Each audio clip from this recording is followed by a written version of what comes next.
Quand les alvéoles se rétrécissent et se contractent, nous avons l'impression que nous ne pouvons plus respirer.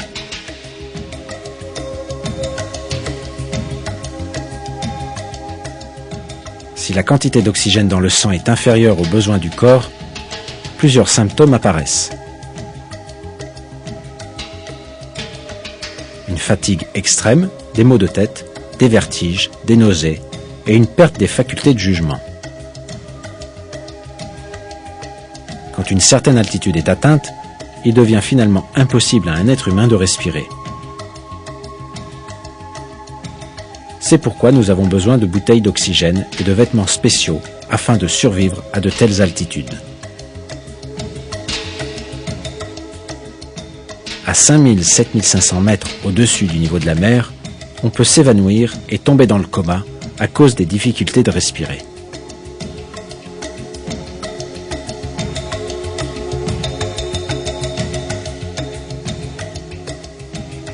Cela explique la présence d'équipements à oxygène dans les avions. La difficulté ressentie à respirer avec l'augmentation de l'altitude donne lieu à une contraction dans la poitrine et à un sentiment d'être compressé. Ce fait scientifique est révélé de cette manière dans le Coran.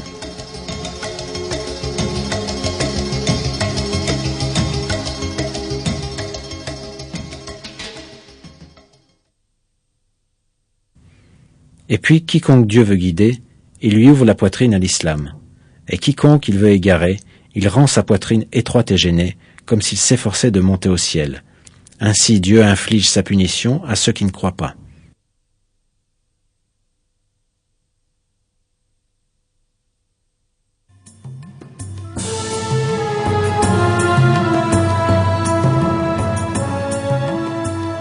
Les habitants de la péninsule arabe, dans les années 600, n'avaient bien sûr aucun moyen de voler dans les airs ou d'escalader des montagnes hautes de plusieurs milliers de mètres pour leur permettre d'expérimenter l'essoufflement indiqué dans le Coran.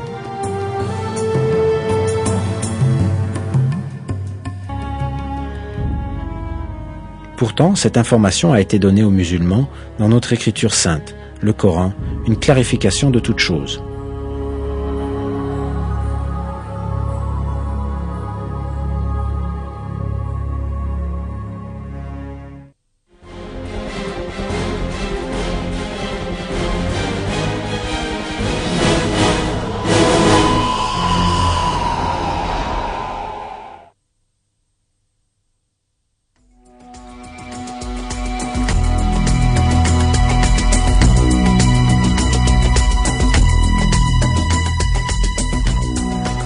L'étoile Sirius est l'étoile la plus brillante dans le ciel nocturne.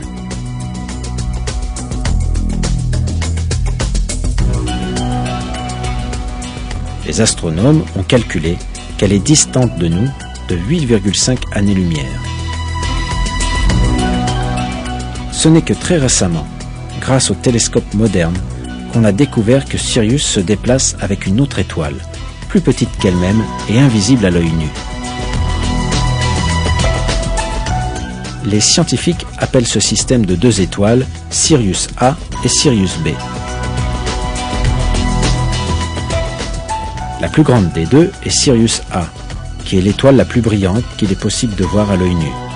Sa masse fait 3 fois celle du Soleil et elle est 10 fois plus brillante que lui. Sirius B, d'un autre côté, est une naine blanche. On ne peut pas l'observer à l'œil nu. Elle possède approximativement la même masse que le Soleil, mais elle est beaucoup plus dense, puisque son diamètre ne fait que 4 fois celui de la Terre.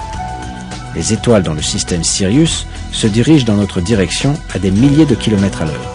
La durée du lever de Sirius à l'horizon de la Terre est exactement la même que celle de notre année solaire, en d'autres mots, 365 jours et 6 heures.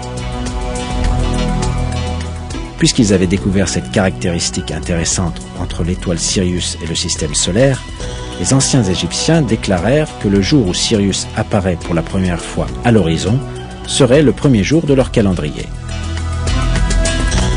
À cause de ces caractéristiques, l'étoile Sirius devint un centre d'intérêt pour de nombreuses civilisations antiques.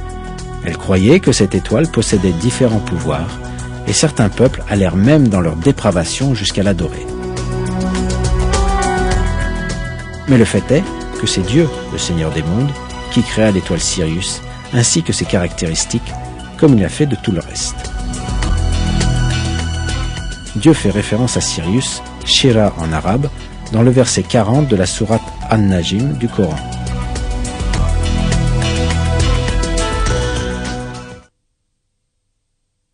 Et c'est lui qui est le Seigneur de Sirius.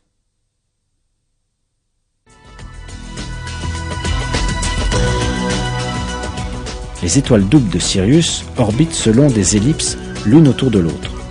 La période orbitale de Sirius A et B, autour de leur centre de gravité commun, est de 49,9 années. Cette donnée scientifique est aujourd'hui acceptée d'un commun accord par les départements d'astronomie des universités d'Harvard, d'Ottawa et de Leicester.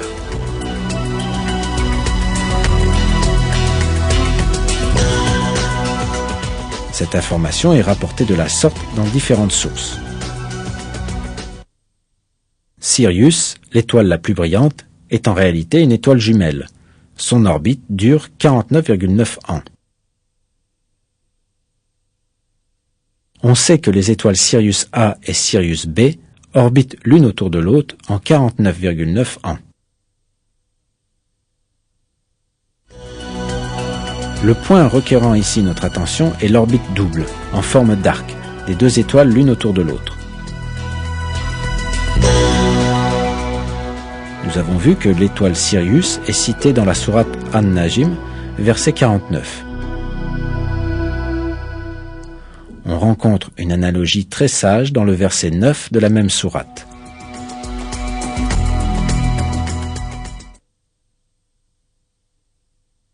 À une distance de 2 portées d'arc, ou moins encore.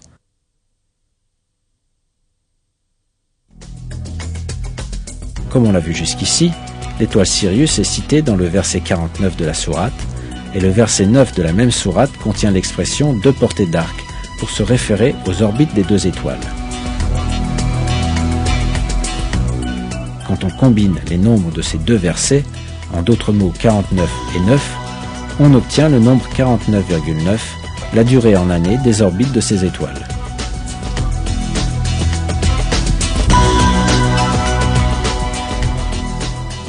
Nous sommes face à un autre miracle mathématique du Coran.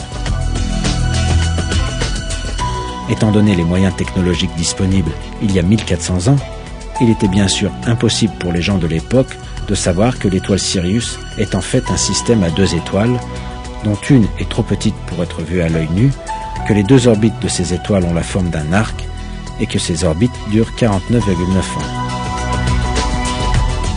Les scientifiques n'ont eu ces informations que vers la fin du XXe siècle.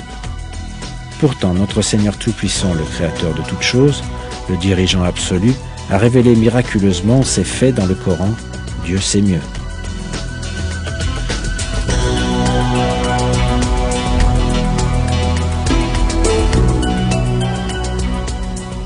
Ce fait scientifique que personne ne pouvait connaître à l'époque de la révélation du Coran prouve une fois encore que le Coran est la parole de Dieu Tout-Puissant.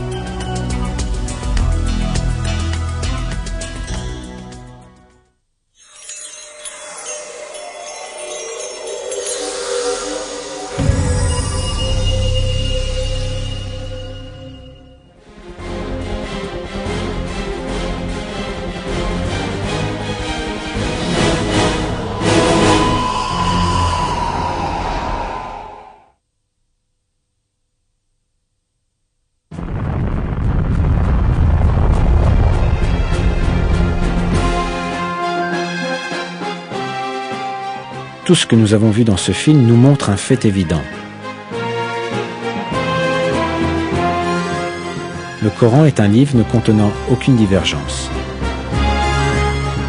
Il provient de la présence de notre Seigneur.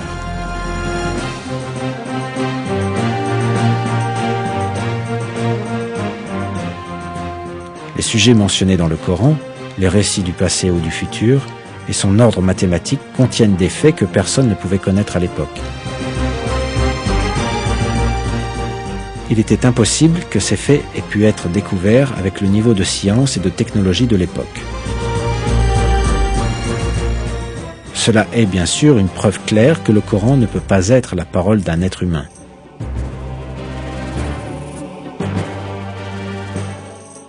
Le Coran est la révélation de Dieu et il a été conservé inaltéré depuis qu'il nous a été communiqué.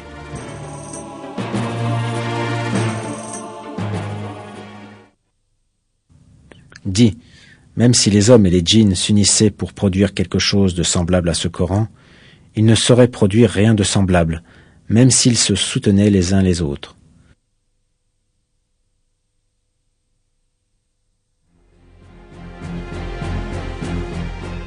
Le Coran est la parole de Dieu, qui créa toutes les choses à partir du néant et dont le savoir englobe tout.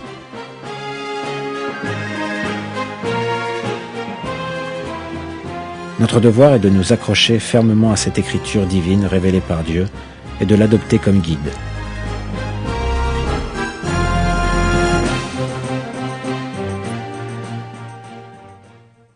Et voici un livre, le Coran, béni, que nous avons fait descendre. Suivez-le donc et soyez pieux, afin de recevoir la miséricorde.